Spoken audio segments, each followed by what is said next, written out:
Hello and welcome to Movies, Films, and Flicks. I am Mark Hoffmeyer, and joining me is a man who's floating on the wings of love. It's David Cross. I believe that's a cloud. Cloud number nine. I Oh, uh, mean, he is. He's Joel is just in love. He's a kid. He's in love. His bunker mates have treated him like a tiny hedgehog, which very probably true has, statement. which maybe has given him like a lot of self doubt. This is, you know what I like about Love and Monsters, David Cross? What's that? I'm working on an assignment right now. When this episode is released, it'll be out. But I'm working on a thing for fandom where I'm analyzing post-apocalyptic movies to like see which one is the worst. And so I've been watching Mad Max. I've been watching the franchise Terminator. I've been watching Matrix. 28 Days Later. Like I've done series on Resident Evil where they're all post-apocalyptic movies. We even did Underworld. It's not post-apocalyptic, but it's like just dour. I guess it doesn't count.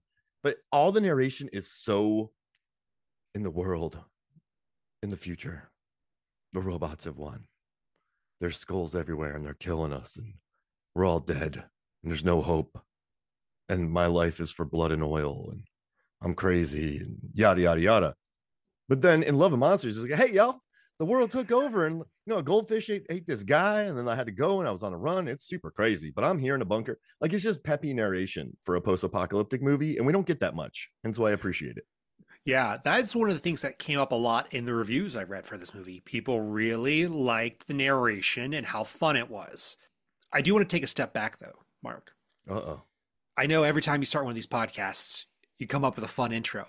I am shocked that you didn't mention minestrone soup. That feels like it's tailor made for Mark. So you know what's funny is I had minestrone food. Who it makes a mean minestrone. I was gonna do that. And then I was thinking about maybe doing Who Will Never Steal Your Food. But then I just like Floating on the Wings of Love because Rooker calls him out perfectly for it. Like this guy doesn't even like. So in this movie, Joel he goes on a 7-day trip across 85 miles, and he does so without even asking the person that he's going to go visit if it's cool. And the person he's visiting is like, yeah, I probably should have told you that, I'm not like interested anymore. But like, I don't know. I just think he really is floating on the wings of love. And I just think it's interesting. And I like that Michael Rooker said that sentence. Yeah, it's amazing how many times people tell him he's being dumb and he just keeps plowing through. Yeah. Like you're an idiot. Like but you know what though? Like let's put ourselves in Joel's shoes. He I have a question for you. So I love this movie. I guess I should talk like Michael Matthews directed it. He did a wonderful job. Brian Duffield of No One Will Save You, and he also wrote Underwater, wrote it. The budget is a paltry $30 million, That's which even less is, than I thought it was. yeah, it looks beautiful for 30 minutes. And it's 100 Oscar-nominated VFX. Oscar nominated VFX. And without the credits, it's under 100 minutes. It's in, it's out, it's pleasant. People are likable. The monsters are cool. It has heart. And it's just Dylan O'Brien. Like I love the Maze Runner movies, and I think he is wonderful in this film. And I think during the pandemic, everyone's stuck inside, and this movie's about the world ending and a road trip, but it was kind of what the world needed. It was just like a peppy post-apocalyptic movie and not like Contagion. Like it was a nice distraction from things. And so yeah, it's just like about a lovelorn guy making an 85-mile trip through the most dangerous terrain possible and meets a cool dog named Boy, meets his That's, former girlfriend. She's like, I've changed. And he's like, oh, okay. And then he goes back to his people and then takes him to the mountains to chill with Rooker yeah. and Minnow. So I think that's all great, but we should also add some context about why we're doing this movie, right? Because this Oh, is yeah, when we yeah, would yeah. normally be doing Bloodshot, and we have done a Bloodshot a lot. I don't know about you, Mark. Like I love that movie, but I'm also kind of like I need a break from it. Yeah, yeah. Oh, we're And bloodshot so it out. yeah, and so what this why we're doing this film is we're revisiting some movies from the 2020s that I'm only gonna speak for myself here. This movie kind of disappeared. It got memory hold, and I think it should have more discussion around it, and that's why I pitched this. Or did you pitch this to me? I actually can't remember at this point. I think we talked about it in 2020, and then we got Hmm. busy with our we did the Underworld series, which took us a long time, and then we had to finish our Universal horror movies with Van Helsing and all that, and then it just didn't fit into what we were doing. Also, we had Alligator, Piranha, we had Jaws knockoffs, so it didn't fit in any of those. And eventually, we're like, listen, we're not doing Bloodshot, so let's talk about another 2020 movie that we love that really did disappear, and it's done well on Netflix. But you know what? I think the thing that hurts Love and Monsters is that it's just very amiable. It's a nice movie. There's no extreme violence. There's no nudity. There's no sweeping love story. The action scenes are fun. They're just a good time. But there's just nothing that's like there's nothing that like it's just nice. And I think that everyone who watches it likes it, but it's kind of hard for it to become this movie that storms the charts because it's just such a pleasant experience. Does that make sense? Yes. And I might disagree with you a little bit on what you said earlier about how this was a movie everyone wanted to watch during COVID. I think a post-apocalyptic movie actually hurt it because we were living in a post-apocalyptic time. Because I'm going to talk for myself. At that time, I was in New York City living in a one-bedroom apartment that I could leave for like 40 minutes a day. It was miserable. And you actually convinced me to watch this, Mark, because I wasn't going to do it. I absolutely wasn't going to do it. And you were like, look, this isn't what you think it is. And I'm really glad you actually got me to do it. It's just nice. It's a nice film. And I'm not so sure about Joel's bunkmates. I don't like, I know he says that they're his family, but they're kind of terrible to him. Are they? Like, can we talk about this? So this is what I picked up on my rewatch. The first time I watched it, I'm like, they don't seem that great. And then watching it again and then watching it again, because we've had this episode planned for a while. Do you like Joel's bunkmates? No, not really. No, they're No, terrible. I mean, one, they just let him leave, right? They're like, well, I guess you don't do anything later. Oh yeah, you make minestrone. Well, yeah. The thing that I don't like about them is that they aren't, they're not recognizing the skills that he brings in. You do need someone to tend the house, tend the bunker, but also it's pretty clearly established that he is very good with electronics and fixing and making things. That could have been a much larger part of his narrative than it was, and they ignored that. Yeah, So, like, yeah, who's gonna fix the ham radio when he's gone, or other things around the bunker? that's a good point. And they kind of write that off. That's like their only way to get in touch with the outside world, and they ignore. But it's just I don't know. They treat him. I don't know. Like you've had him in a bunker for 7 years. Maybe train him a little bit. Take him on some missions. Like this. Like it's just an odd choice for the movie. And so when he wants to go back to them, I'm like, why? Like they're because I guess it's just one of those things where it's more telling than showing because they're never really nice to him. And you kind Mhm. of you want him to go with Rooker and Minnow. You're like, just go with Rooker and Minnow. Like just like I think things are gonna be really awkward with Amy. So like just go find them. Like go do that. But it's but I think this movie comes alive when he leaves the bunker and it's his journey. When he comes across Rooker, when he comes across Minnow, when he is being chased by the Chumbler, which I love to call that, when he's battling the Queen Sand Gobbler, when he's in the pit, when he is being chased by the most horrifyingly mutated frog ever, when he's with Boy, the walking montages where you see giant monsters in the water.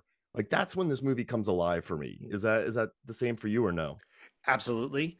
Um, what's really interesting about this plot, we were chatting offline about how it's simple, right? And why we liked it. It's one of the things, again, comes up in the reviews. Like, this is a small, quick, simple plot.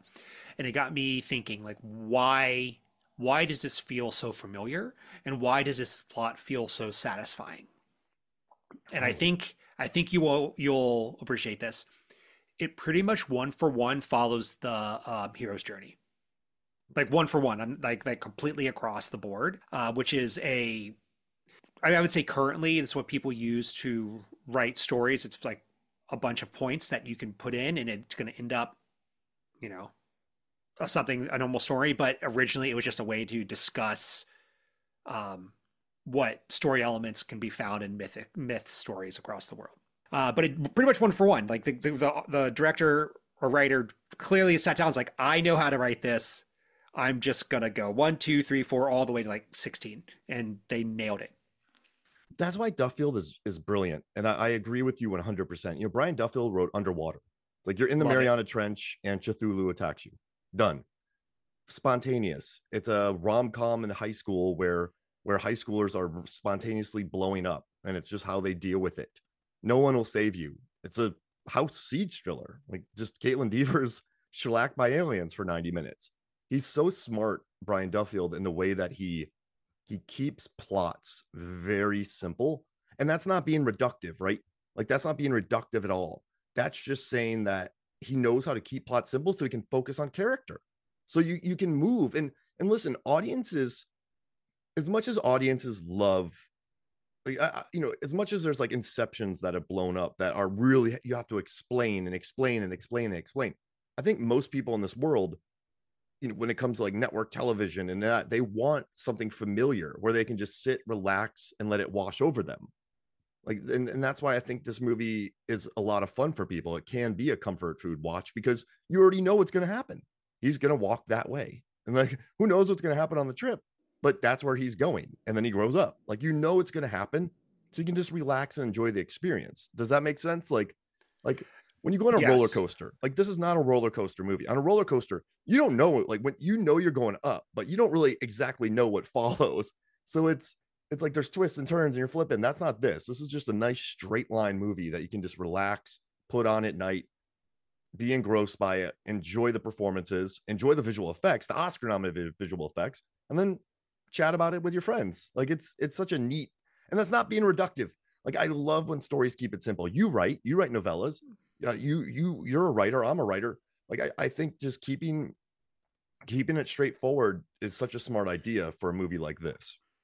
Yeah. And this movie is extremely relatable because who hasn't been in love and done something completely idiotic, especially at that age, right? Right. You're just like, well, you think you're going to surprise someone like, oh, they like, I completely get what Joel's doing, and the audience itself, I bet, have also tried to do stuff like this and just been like completely embarrassed. And speaking of that, Joel handles it so well Yeah, at the he end. does. Yeah.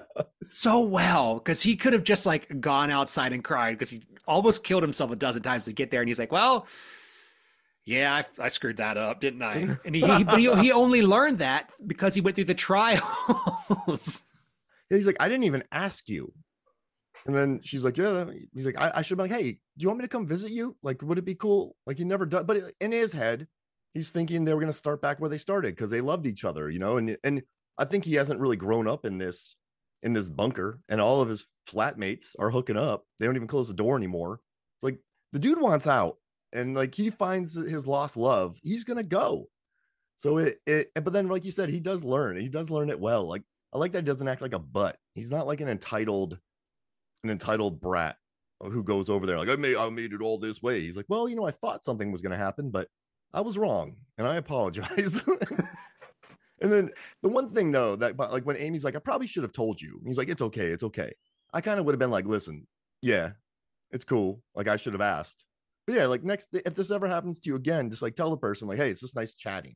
Like throw stuff over there. Like I'll talk to you on the radio next week. Like just, it's not her fault at all. But yeah, like when she's like, yeah, I probably should have told you. He's like, it's okay. I don't know. What should she have told him? But I don't think she ever thought that he would do that. But that's the whole thing. No one would think that you would walk 85 miles across. It's true. I mean, frog country. and you know what's funny too is it's really funny because you know he's regressed almost in his bunker, but she's been a leader for 7 years, helping people survive. So like she's like in apocalypse years, she's probably 20 years older than him now in terms of like maturity. So yeah, you know, she's probably learned his lessons 8 years ago when they were like 5 years ago when they were doing that. But you know what's really, you're not, I love what you said, David. He goes, yeah, I screwed that up. I probably, like, it's so refreshing. Sometimes you just need that. Like he's just a good kid. Like Joel is a good kid. He gets carried away. learns his lesson, goes back. Like I like him. And Yeah. I think that's a testament to Dylan O'Brien too. He plays this role. He's very childish for a 24-year-old, but I mean, he's been in a bunker for 7 years and probably treated like a little hedgehog, which he calls himself.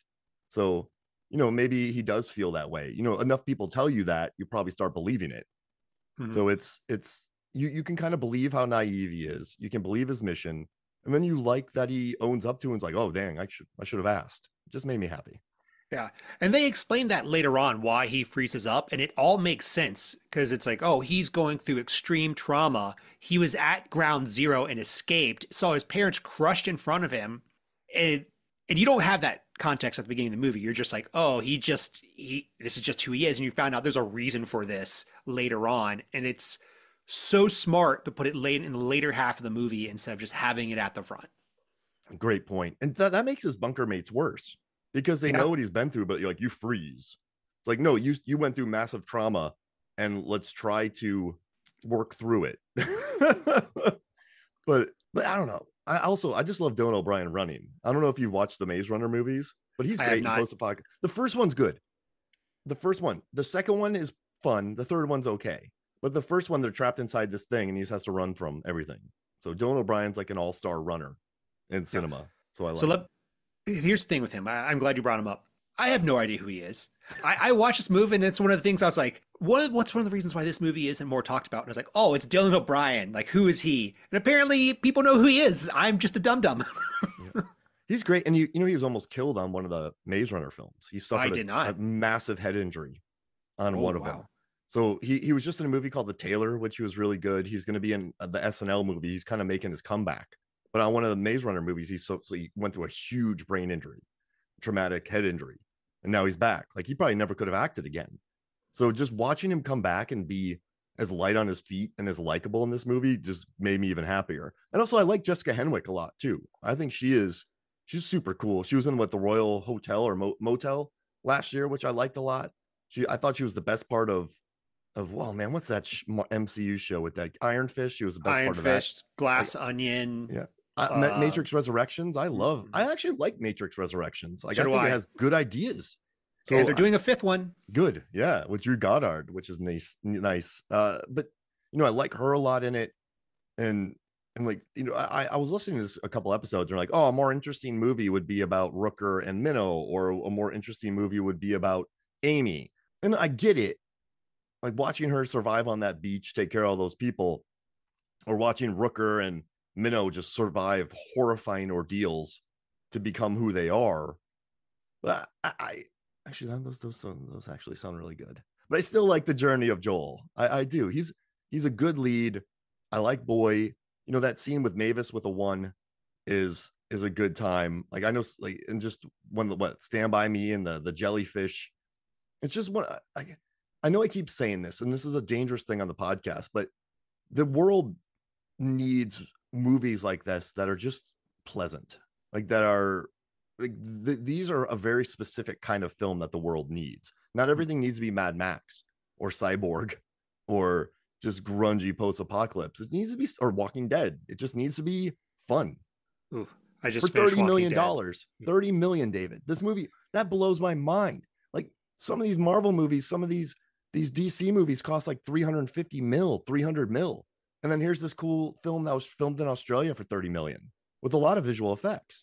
I have two things to say here. The first one, I'm going to put on my writer hat and talk about the movie What is that your would writer have hat? my writer hat. Yeah. Visualize Well, it for me. well, I think the typical writer hat would be a oh my God, I just lost the name of it. What type of a hat? Kangol? Fedora. It's a fedora. A typical writing hat Okay. is a fedora. All right, I don't have a fedora, okay? My writer hat is a corduroy oxblood hat that I wear pretty much everywhere. That's how I get my writing done. Other people might have better writer's hats, but that's my writer hat. So the point I was going to make here is if you have a movie about Minnow and her stepfather, what type of movie would that be?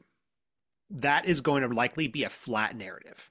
Because if you just take those characters and they are who they are and they just get point A to point B, okay, what are they going to do? Right? What I mean by that is like they're already mature characters. So you can't just take those characters and plop them into something else without coming up with not a plot, but a story arc for them. And that would likely end up being like, oh, this girl hates this guy because something happened in the subway, but he has to take her across the country. And then you get the road, the road.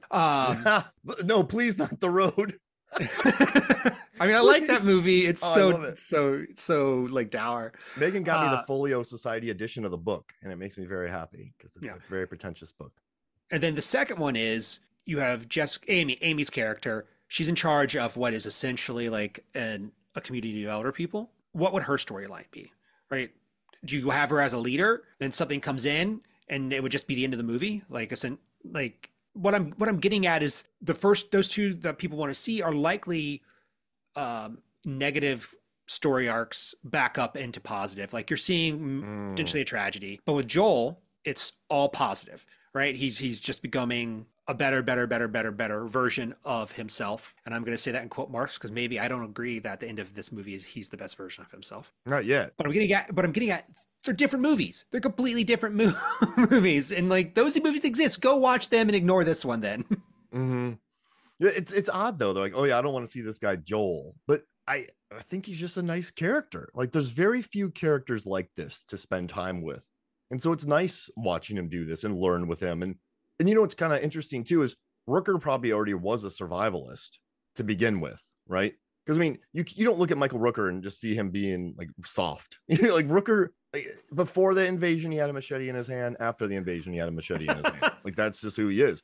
Joel is so naive to the world that I think maybe Amy had to grow up outside and sort of learn pretty quick and adapt and keep people alive, like problem solve. Like she was almost like the super at a apartment complex, just fixing all the toilets and all the problems and hot water heaters. This one, Joel doesn't know anything about the world. He's not in the world. So the best part that comes with it is him experiencing this world and making so many mistakes. And I think that's where the fun comes in. Like he has no idea what he's doing. Like he falls into a hole at one point, which he deals with really well. And he falls into a hole. He finds a dog. He kills the queen sand gobbler with an amazing grenade moment. Like he's just a scrappy kid. And I think that's where a lot of that's where the suspense comes from. That's where the learning comes from. And like you said, the hero's journey. Like think about like Lion King, right? Dad is killed. He gets thrown out, gets trained, comes back, wins the day. So he hasn't even gone on his full hero's journey yet. So yeah, it's just I think it's a more compelling storyline, and it's nice and simple. Like I dig that it just goes from point A to point B. It's nice. To continue that discussion point about what I said earlier, like I don't think the end of this movie has the best Joel in it. What I was thinking about last night prepping for this podcast is it seems to me that the entire plot of this movie is like Joel becomes an adult, but how I would say this, like extreme competency or prone to violence is what this world wants. And what I would have liked to seen is Joel essentially discover his self-worth and be able to take care of himself in the real world. And so what I mean by that is he was this technician in my mind.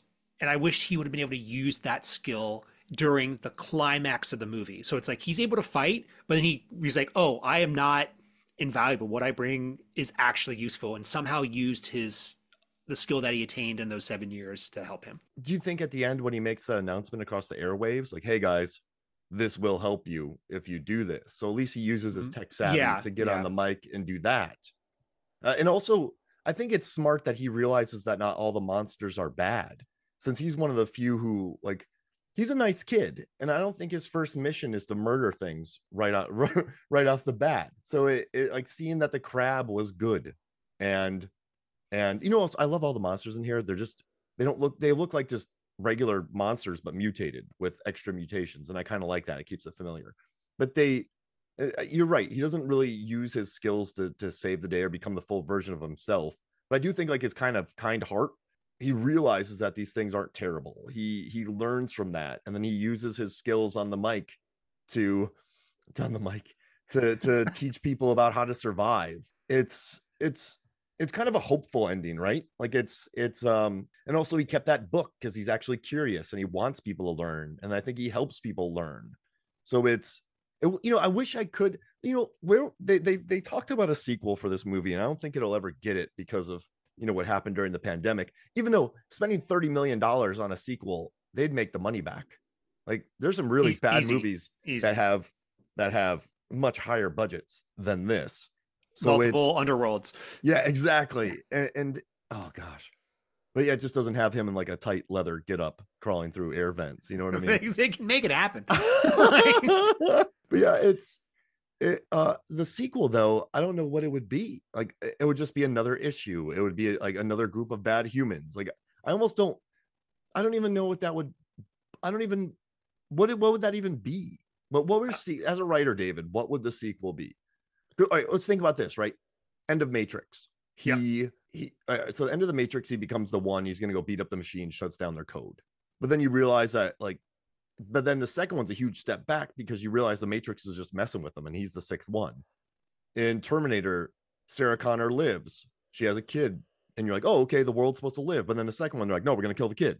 So it's like, where do you take this? Like where do you find a sequel for this? Like 28 days later, all the rage infested people die, but then an asymptomatic, a convenient asymptomatic person brings them all back.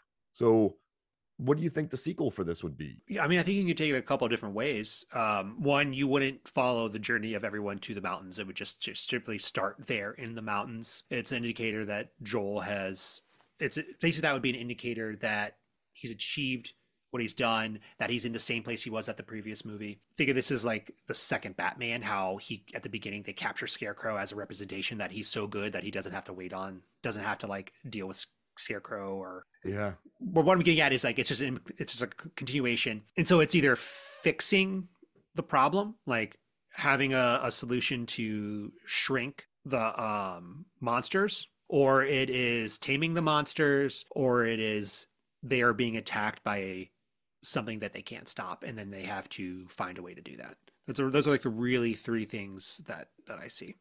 Like finding a cure. It's a cure, but it would be like, do you call it a cure if you're going to demutant like animals? Like, I think it would be really funny if they would have made them bigger.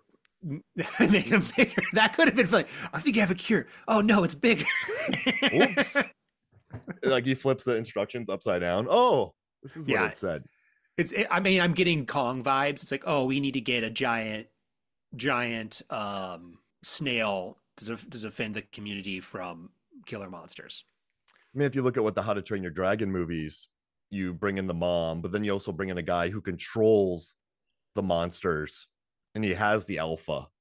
So then it's the good and the bad ones battling each other with the aid of like humans on both sides. Like one's controlling them, but you already kind of did that in this one.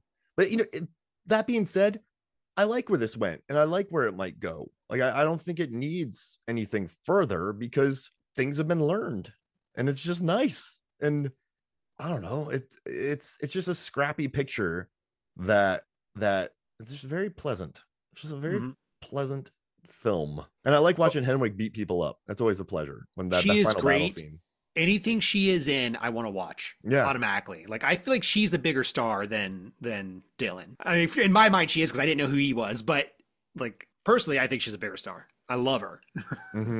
Like, he had his own franchise, Dylan. So I think maybe, but it was Maze Runner, not Dylan O'Brien in Maze Runner. But I think Henwick will be fine. Like that Royal Hotel or motel is blowing up.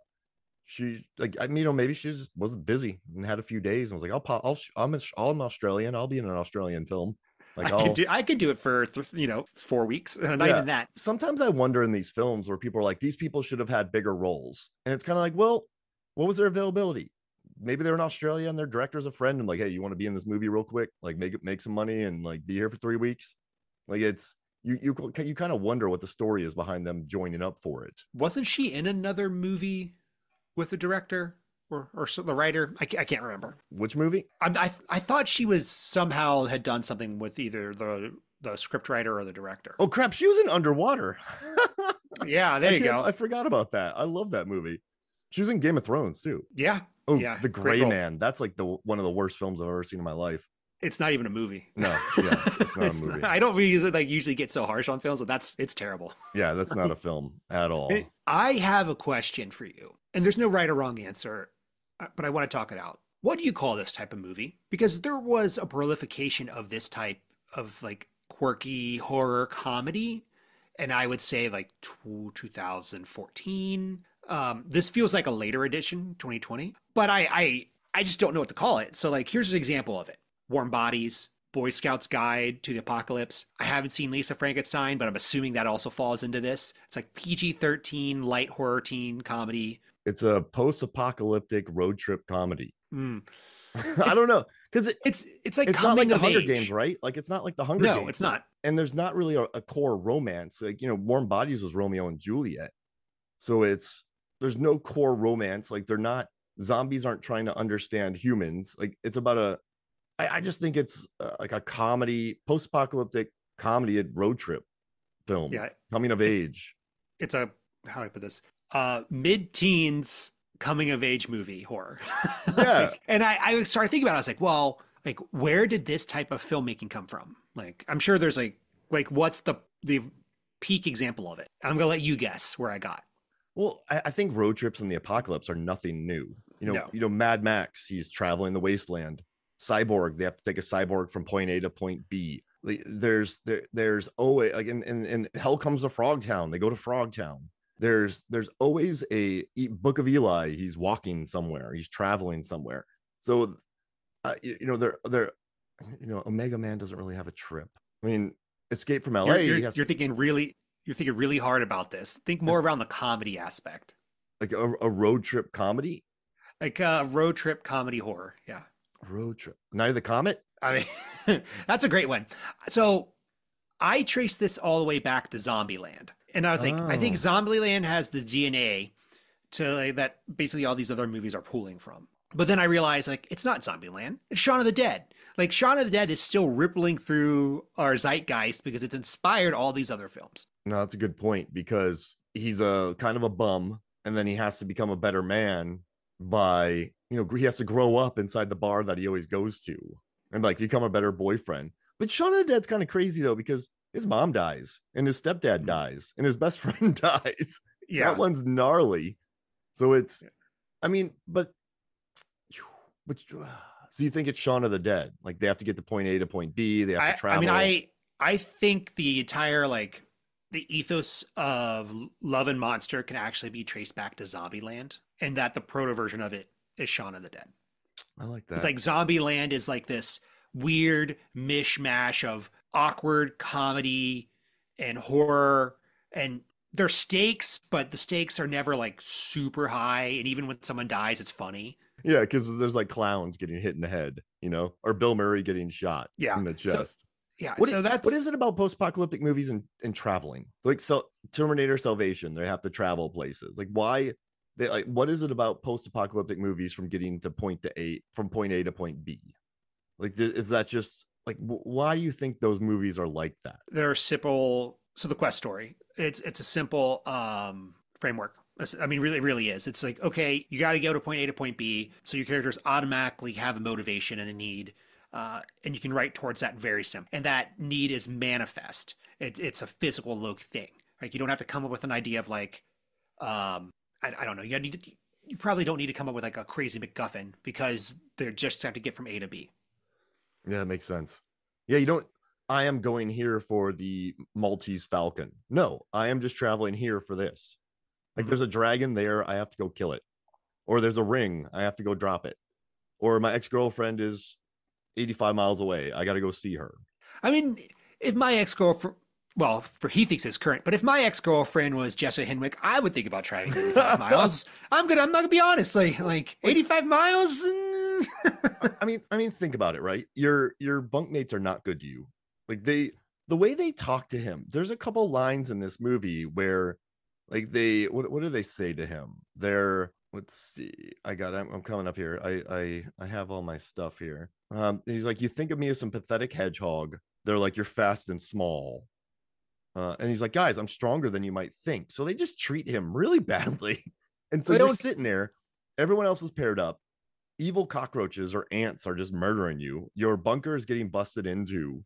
There are air grates that things can get into. Towards the end, they're not even blocking anything off. He just walks right in there. So you could sit there and survive with them as long as possible, and somehow allow a cow to eat a bunch of was it like tide and die, which is crazy. But yeah, I just think, why not? Like, I don't know. Is that crazy? Like, what else? Like, what else do you have to do down there? Like, he would be miserable if he just sat in that bunker and was treated like that, and then just didn't go and find out. So it's, yeah, I mean, I get it. Well, they don't even really treat him like a person, and that's the example of that is his bedmates just leave the door open as they're laying there naked. Like, they don't even think of him as like an adult. You know what I mean? Yeah. Like, they just like, yeah. They just sit there like, oh yeah, your door's open. Yeah, we know. And yeah, oh, man, that's my biggest problem with this movie. I don't think those people are written well. Like, that's the one part, because I think a lot of movies do that where you're like, oh, they got to go back to this person, but those people are pretty terrible. So it's, I don't know. I think the strongest part is when they save him in the beginning and then pull him in the truck. Like, I think that's probably like the best moment of them looking after him.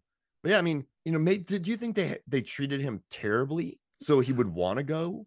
No, Oh, okay. I actually don't think they wanted him to leave, but they also didn't stop him. It's like, if he was, to be frank, if like he was a great warrior, they're like, no, you can't leave. No, we're not Yeah. gonna let you. Or they would go with him, right? Mm-hmm. If he was Conan or Mad Max or Furiosa. Yeah, but they're like, you make good minestrone. Guess what? Everyone can make good minestrone. Yeah. And so I don't know. In that situation, David, just would you go? If I had zero skills, would I go? Probably not. I mean, he's lonely. Yeah, I get it. But that doesn't mean they're not going to stumble across other survivors that might come into the bunker, or you know, this is really really dark. There is a newly single woman in the bunker. Oh man. Yeah, it's I have a very impulsive side, so I probably would go. But see, I'm like 6'4" and like my knees are bad. If I was a spry 24-year-old who was as fast as Dylan O'Brien, which I don't know how he gets much cardio, but if I was that fast and kind of squirrely, and sure, why not?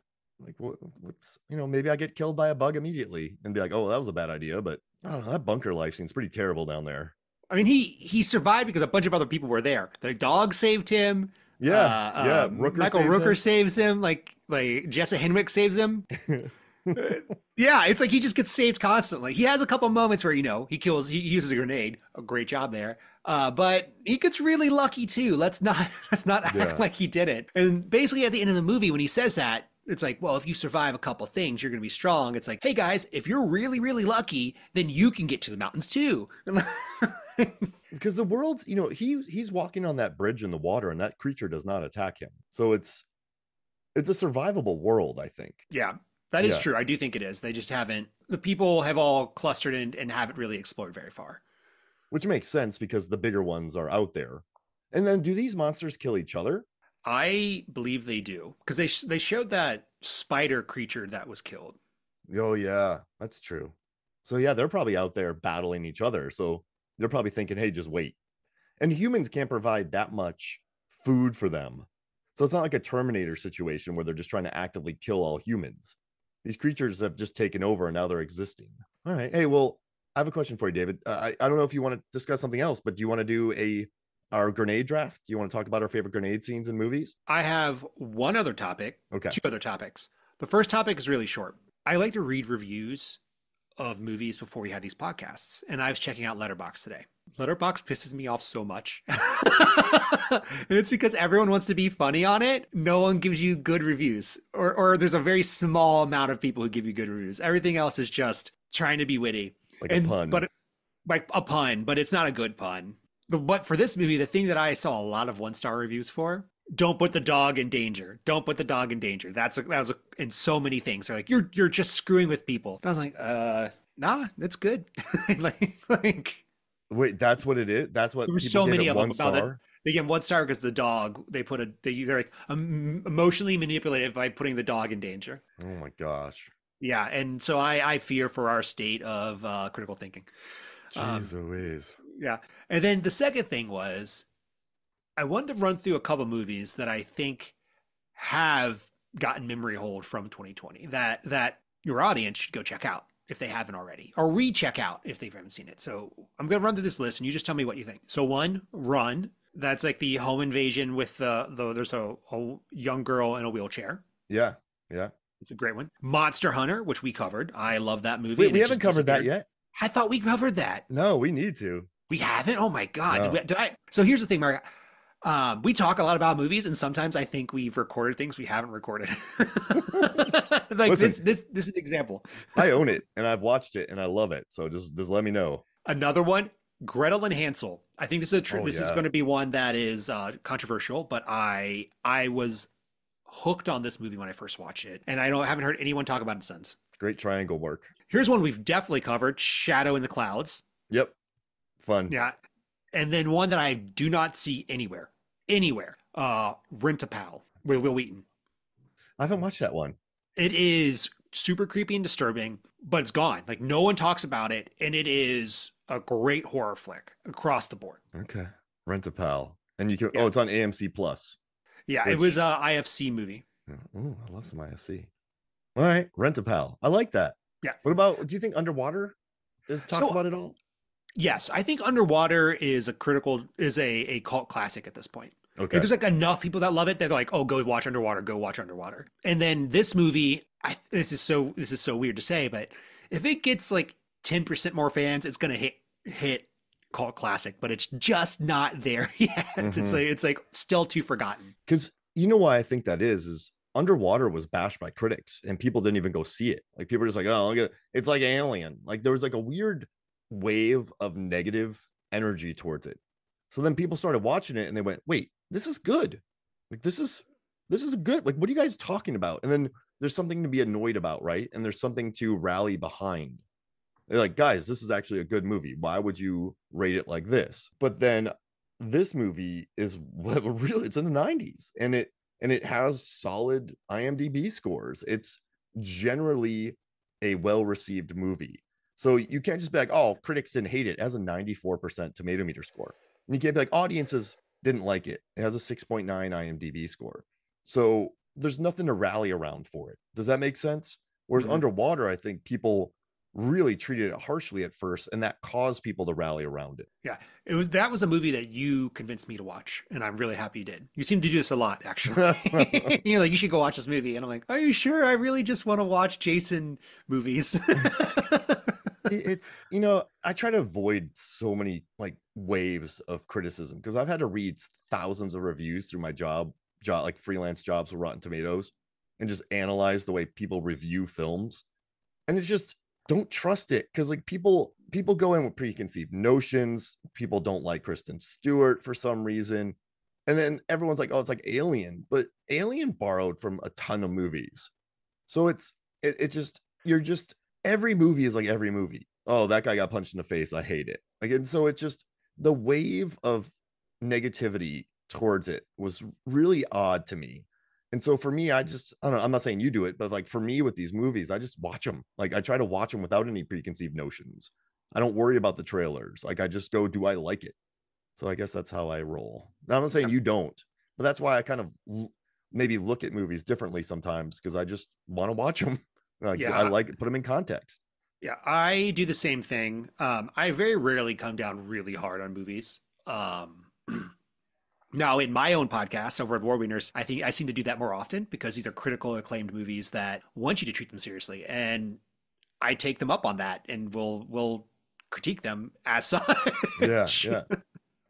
Well, and that's fair though, because some movies are Oscar bait, right? Some movies really do put themselves out there. But when it comes to movies like Underwater or Love and Monsters, they're just trying to be a good time. Like they're just like, hey, here's a neat movie made with like a $30 to $40 million budget. Enjoy it. Like, don't compare it to one of the greatest of all time that will rarely ever be matched in terms of quality. Just like it. Like that's that's what these movies are, right? So you can give them a pass because they're not trying to reinvent the wheel, because very few things do. So it's just enjoy it. Just like this movie. Speaking of aliens, let's talk about grenades. Yeah. You go first. Oh, so we're gonna each gonna draft 5 grenade moments in film, Yes. and then we're gonna winnow it down to one list. Yep. Okay. The three Uh, movies. the 3 movies. Okay, So that's even 10 to harder. 3. Okay. Man. Okay, I am gonna take Starship Troopers, where Rico jumps on the back of a bug, shoots Oh, its carapace, and then drops a grenade in and jumps off. that's incredible. Yeah. I love Rico, man. Such a great, because he has to shoot like several clips into it and then drop a squishy thing into it. Oh, Yeah. so good. And I'm going to apologize to your audience real quick. There is someone mowing their lawn behind me, despite it being in the 30s and wet. I don't know what this dude's doing. Yeah. Whatever. It adds to the ambiance. And We do it live. yeah, that's right. All right. So all right, I'm gonna take Overlord. So Okay, so I've seen that movie, but I don't remember this, but it kept coming up in my research. yeah, so I watched the clip again. I remembered it. So basically, what happens is there's a she puts a grenade. This one puts a grenade in the Nazi's mouth and duct tapes it. Has him drive into a group of other Nazis, and it's like a 3-part plan. The grenade won't explode unless they pull the duct tape off the person's mouth and pull the pin with it. But what's great is like the dude's head just explodes. Like it's an R-rated movie, and it's one of the most violent explosions ever. So I like that it's like, hey, let's not just throw a grenade at somebody like in Commando. I'm gonna throw a grenade, you jump on a trampoline and flip in the air. We're gonna send somebody with a grenade in their mouth, and then when they pull the duct tape off, we can blow up as many people as possible. So there's many steps to it. So that's why I chose Overlord. That's fun. That's a really good one. I'm going to take one that is off the beaten path, but I have to do it. I have to do it, and I have to do it for this podcast. And that is In the Army Now. Oh, I have that too. You do? Amazing. Yeah. When Polly Shore, instead of throwing the grenade, throws the the pin. Very the pin, funny. Throw the grenade. drops a grenade, throws the pin. Oh man, it's just it's such a trailer moment. But if you grew up in the 90s, you remember that moment. And then also the suck on this a one time, and he shoots the rocket launcher backwards. Oh yeah. Maybe. Do I want to watch that movie now? Oh man, it's funny. David Allen Greer, like, get the scorpion off my back. Oh man, and they're water filtration experts. Oh yeah, I have that too. Okay, so I'll skip over that one. And so I found out there's like a subgenre of grenade usage in movies where the person gets a grenade put in their pants. So in Tango and Cash, Kurt Russell puts a grenade in someone's pants. In The Hunt, Ethan Suplee puts a grenade in someone's pants. And the one I picked is Hard Target, when Jean-Claude Van Damme puts a grenade in the pants of Lance Hendrickson, and he just blows up. Oh man, Hard Target, so fun. But like, I mean, a grenade in pants is a big thing, so that's why I had to go with Hard Target. So I have Tango and Cash on my list. I'm not going to take it because you already have one grenade in pants. But I do want to utter the line, think it's a dud. Oh, yeah. It's so ridiculous. Okay, there's a couple that I think we're tap dancing around, but that's okay because I'm going to take another one I really love, and that is Raising Arizona, when Nicolas Cage, IP McDonough, blows up Leonard Smalls by accident, totally by accident. They're fighting, and essentially he actually pulls a clip out of his grenade vest, and then the guy blows up. And in the process, he just says, "I'm sorry." Yeah. That's a great moment, man. Oh, that's so good. Oh, I love it. Yeah, because it's just the way McDonough takes people out, right? He's just gonna be total luck in the way he gets it done, and then the guy blows up. Oh, that's perfect. You know, that's my favorite Coen brother film. I don't, but I can definitely see why. And I'm not saying it is best. very good. I'm just saying favorite. It's the one I can watch the most. They have like little Yodas on them and shit. Like, I love that line. That's perfect, dude. That's that. All right. You might have this, but this is one that really proved memorable to me, and that is The Professional with the grenade vest. And it has just one of the best, oh man, I'm dead moments when Gary Oldman realizes that he flips, and the grenades, they take like about a minute to explode, by the way, which I love. Like, I love a delayed release grenade. But yeah, he pulls them around, opens up his hand, sees the pins, and Jean Reno says, for Matilda, and he blows up Oldman. And it's just very satisfying because it's sad, you don't want to see the professional dying, but also just horrifyingly evil Oldman blows up. So I had to pick that. That's a good one. I haven't seen that in a long time, so I didn't remember that one.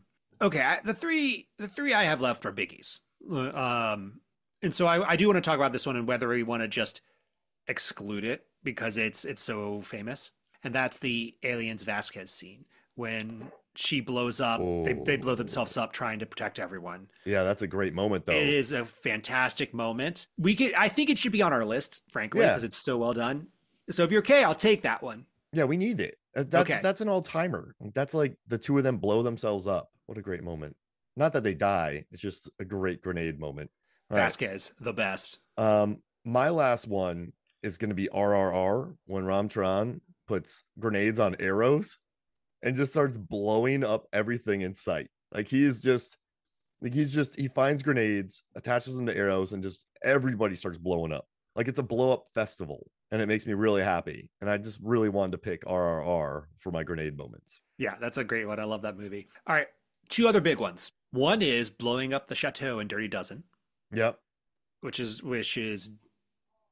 good. I remember it being longer. I rewatched that scene last night. The second one is Captain America jumps on the grenade. Yeah, that's a good one. It's a really good one. I personally, I'm going to go for Captain America. You know what? It's character building through grenades, so we probably got to include it, right? Yeah, I think so. Okay, so what do you think? In the Army now is kind of, should we do the pants? Do you want to do, because we have a sacrifice, we have character building. Like what should we pick for one more? Because we have Aliens and Captain America. That was just my 5. If you want to go through the total 3, we can do that. Okay. Yeah. So what do you think should be in our top 3? So we have Starship Troopers in the Army Now, Hard Target, Raising Arizona, Professional, RRR, Aliens, Captain America, Overlord. Yeah. I want to put that. I want to put Aliens in there regardless. I think that makes it. Gotta have it. Yeah. I mean, Captain America builds character. Like it's the only one where character development happens. Yeah, I really like that scene. And then, do you want to do someone blowing someone else up in their pants? Yeah, because it's a thing, right? Yeah, it is definitely a thing. Now imagine if you were wearing like loose pants and just rolled out the bottom. That's why I wear tracksuits and boxers. Like never wear tight pants and underwear. Wear loose pants, wear hammer pants and boxers and sandals. Or shorts. Yeah. The entire movie thwarted by shorts. Yeah, I'm stuff it down the pants and clunk, and then you just dive out of the way and kick it at the person. There was one kicking around my head, but I couldn't think of the movie. I know there's a movie where people are throwing grenades into a car, and then the person inside is just throwing them back. There's so many of those, and there's so many, like in Bad Boys. There's a lot of grenade moments. I mean, the 80s probably had a grenade moment in every single movie. So yeah, I think I'm happy with what we picked, though. Yeah, I am. It's good. It's definitely good. I'm very happy. But hey, so what else do we got? Anything else? You done with your notes? Yeah, I'm done. Okay. Well, where can people find you, David? Yeah, so you can find me at It's Me David Cross across all of the social medias. I'm also the co-host of Award Wieners, a podcast about Oscar-winning movies and hot dogs. We are doing Gone with the Wind. It's coming up next, and boy, oh boy, it is gonna be a big one. That's a giant one. Yeah, I'm excited. I'm gonna watch Mr. Smith Goes to Washington. Arguably one of the movies that could have won the Oscar that year. Not really. It was basically Gone with the Wind from the start. But I'm excited to watch that one because I haven't seen it. Oh, I love it. Well, this is awesome, man, and I'm glad we finally talked about this. We'll have to do Monster Hunter eventually, but we got to do Insidious. We keep pushing Insidious back, so we can either do Monster Hunter and then go to Insidious, or we can just start with Insidious. So just let me know. Let's just start with Insidious. I'm excited to get that up and running. By the time we finish it, probably a new one will be out. Yeah, because the last one made 187 million. So yeah, absolutely. But hey, David, thank you for joining me. Thank you. I love the podcast. Chat with you soon. Absolutely. So for me, Mark Hoffmeyer, for David Cross, this is Movies, Films, and Flicks. We'll see you next week.